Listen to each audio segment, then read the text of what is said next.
Assalamu alaikum. Welcome to this new lesson. So in this set we're going to be studying certain new verbs in fulfilled that you may not have encountered before, and we put them in sentences so that you can understand their meaning in context and be able to use them from day to day. So the reason I'm doing the lesson this way is because even though we're usually doing stories and stuff, and you tend to get a lot of vocabulary through stories, it's not, sometimes the story has a very specific topic that it revolves around, and you may not get a very large variety of vocabularies. So I think it would be more helpful if we directly focus on the vocabulary themselves. Then, to make it easy to remember, we'll create sentences and small scenarios whereby you can see how these verbs are being used. So let's get into the lesson.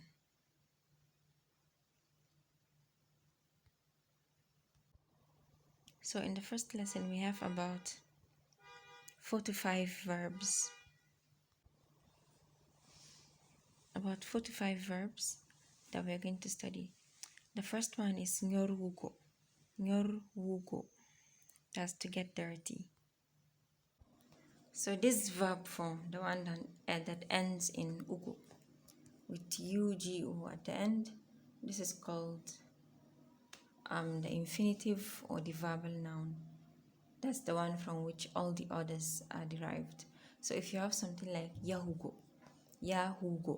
it's from there that you get yehi, yahan, yahai, don yaha, yahu, yahata, etc. All these formations.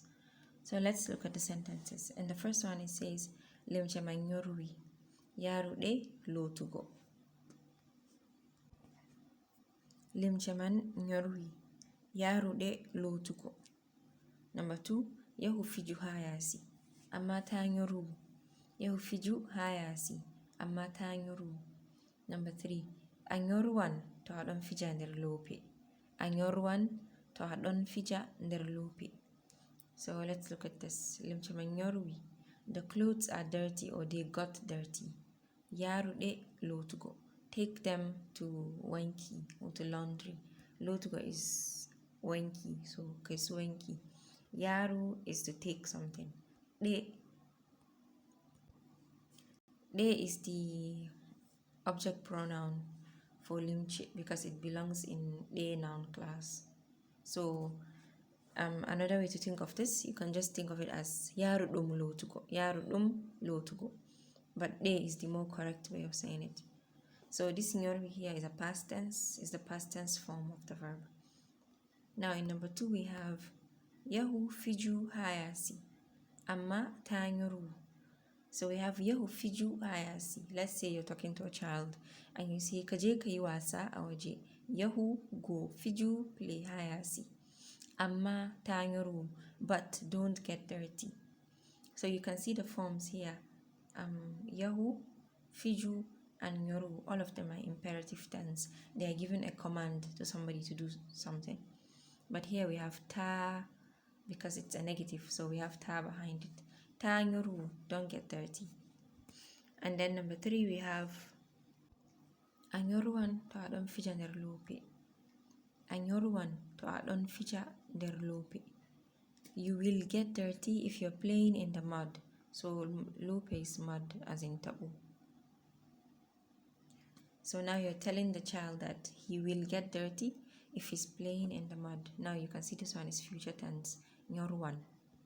So let's go to the next one. We have nyibugo, to build. The first sentence is be nyibi sare fere ha Abuja, amma be timminai nyibugo je Kano.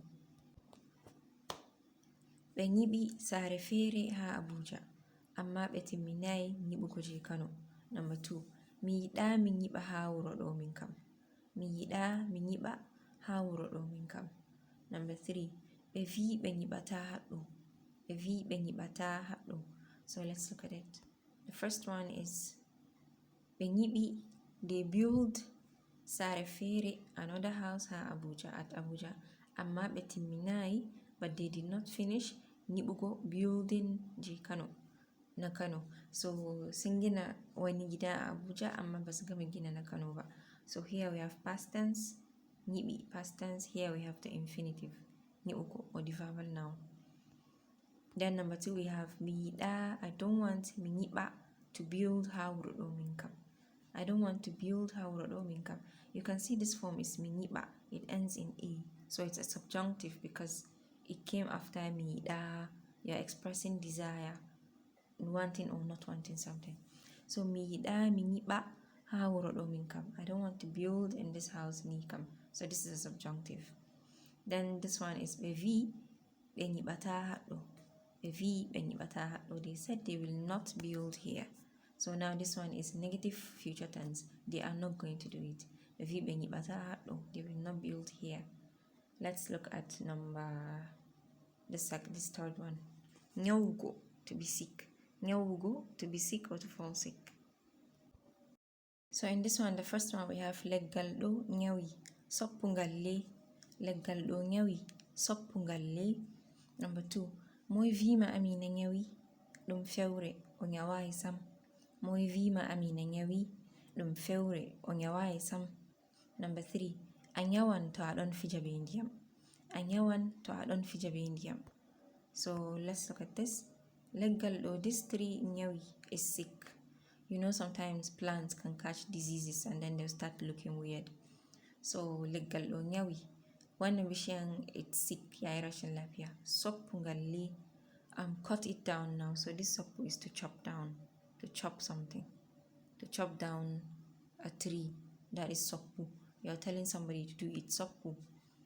Leggaldo nyawi, this tree is sick. Soppungalle. This gal, of course, you know, it's a noun class, class pronoun, ngal, because leggal belongs in that class, ngal. Soppungal, le. This le is like saying, in Hausa, like saying mana. Let's say I wanted to tell you to do something, I'll be like, ki kaza mana, kichi mana, ki karatu mana. That mana, that's what le means. Some people say ne instead of le. Even me, my dialect, we usually say ne. But sometimes you hear people say le or ne at the end of a sentence. It's like mana in Hausa. So wannan bishan ya rashin lafiya, ki sare shi mana. And then we have moi vima Amina nyawi. Who told you that Amina fell sick? Dum feure. It is a lie. Onyawai sam. She's not sick at all. So here we have past tense nyawi. Here we have negative past tense. Nyawi and nyawai. Amina, they said she's sick. She fell sick. No, it's a lie. She did not fall sick. Then we have the third one. Anyawan to adon fija be indiyam. You will fall sick if you're playing with water. So maybe you're telling a kid again. This is future tense, positive future tense. Anyawan, you will fall sick. To, if adon fija be indiyam, you're playing with water. Let's look at the fourth one. Nyibugo. Nyibugo, to get dark. Number 1. Kai sududo nyibi. Hubu yite. Kai sududo nyibi. Hubu yite. Number 2. La besetini mangariba. Dembo yasinyibai sam. Besetini mangariba. Dembo yasinyibai sam. Number 3. Dum don nyibba law hawrodo. Dum don nyibba law hawrodo. So let's explain this one. Kai sududo nyibbi. Wannan ɗakin yayi duhu. This room is too dark. Huɓɓu yite. Turn on the light. So this huɓɓu means you're giving someone command to turn on something. Huɓɓu is to switch on a thing. So huɓɓu yite. Yite means it can mean fire, actual fire. It can also mean wuta as in lantarki, electric light. So huɓɓu yite because the room is too dark. And then la beseti ni mangariba ndembo ya sinyibai sam. La an kira sallan mangariba kuma waje bai duhu ba sam. So let's look at this one. Setini means setini is kiran sallah. Be setini sun kira sallah or an kira sallah. Dembo is like and then or like kuma. Ya sinyibai sam. The outside is not dark at all. So here we have nyibi. It got dark. And then here we have nyibai. It did not get dark. And then this last one we have dum don nyibba law hawrodo. Dum don nyibba is a present tense. So dum don nyibba, it gets dark low early hawrodo in this town. Dum don nyibba law hawrodo. yana ana duhu da wuri a wannan garin. It gets dark very early in this town. So this one is a habitual tense, something that happens regularly. So that's it. We have 4 new vocabulary verbs, and you have context sentences for how they're used.